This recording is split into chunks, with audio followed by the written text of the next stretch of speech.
In the opening scene, 3 dudes dressed in black go through this spooky ice tunnel into a tundra. One of them sees this demonic corpse circle thing and reasonably freaks the fuck out. He goes back to warn the other 2, but the leader insists they stay for reasons. They go looking for the corpses, which have somehow moved, and this shadowy figure with blue eye kills them. Not all of them, this guy survives, but he's captured by people with wolf flags. Alright, let's slow down for 1 second. This show has like 1,000 characters, and just so this video and any that come after it aren't loaded with character introductions, I'm going to keep them brief and only introduce characters who are immediately important. We'll get to them all eventually. That being said, Jon Snow is teaching his little brother how to shoot a bow while his sisters do some hardcore embroidery.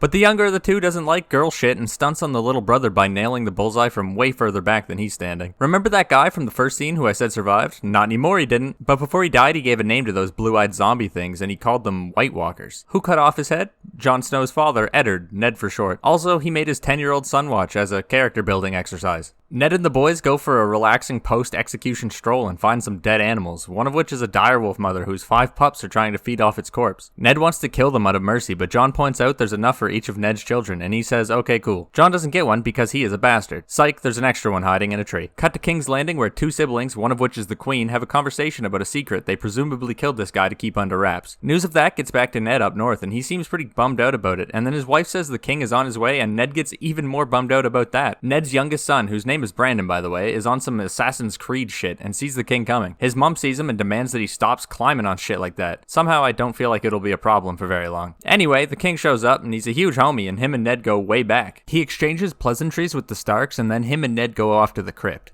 In the crypt, the king, Robert Baratheon, hereby known as Bobby B, offers for Ned to become Hand of the King and also arranges a marriage between their families via his son and Ned's daughter. Meanwhile, across the sea we meet Daenerys Targaryen and her brother from that one Doctor Who episode, who are up to some dealings with horse barbarians to build an army to overthrow Bobby B. By dealings, I mean they offer to sell Daenerys to them, and Aquaman gives a vague horse yes and rides off. Daenerys doesn't want to be sold, but it's old times, Daenerys, you don't have a choice, sorry. Moving on. Back to Winterfell. Bobby B throws a fucking rager, and Jon's stepmom says no bastards allowed, so he trains outside until his uncle from a super cool unit of men who chill on a giant ice wall all the time rocks up, and Jon begs him to join the unit, and his uncle says no, sorry, anyways, gotta get to that party, you stay here, you know, no bastards and all that. After the party, Ned and his wife are talking about how much Ned doesn't want to be Bobby B's right hand, even though he's totally gonna do it anyway. After that conversation, their local doctor priest guy shows up with a letter from the wife of the dead guy we saw earlier. She claims that it was an assassination done by the queen and her brother, who we saw talking about assassinating him earlier. Back across the ocean, we have a wild horse people wedding, and Daenerys is successfully sold. During the wedding, we meet a guy from back on the other side of the sea. He'll be important later. As a wedding gift, Daenerys gets dragon eggs. They are inert and stone-like due to age. Also, she gets a white horse. After the wedding, the bride and groom get up to some honeymoon activities that Daenerys totally didn't consent to, but whoops, oh well, it's the Middle Ages. Back in Winterfell, the men head out on a hunt, and Brandon, henceforth known as Bran, isn't invited because he is 10. Old enough to watch a decapitation, not old enough to go hunting. Needing to fill his time somehow, he gets back to climbing shit, you know, typical Bran activities, and then he accidentally sees the queen and her brother getting it on. To cover this up, the brother pushes him out the fucking window.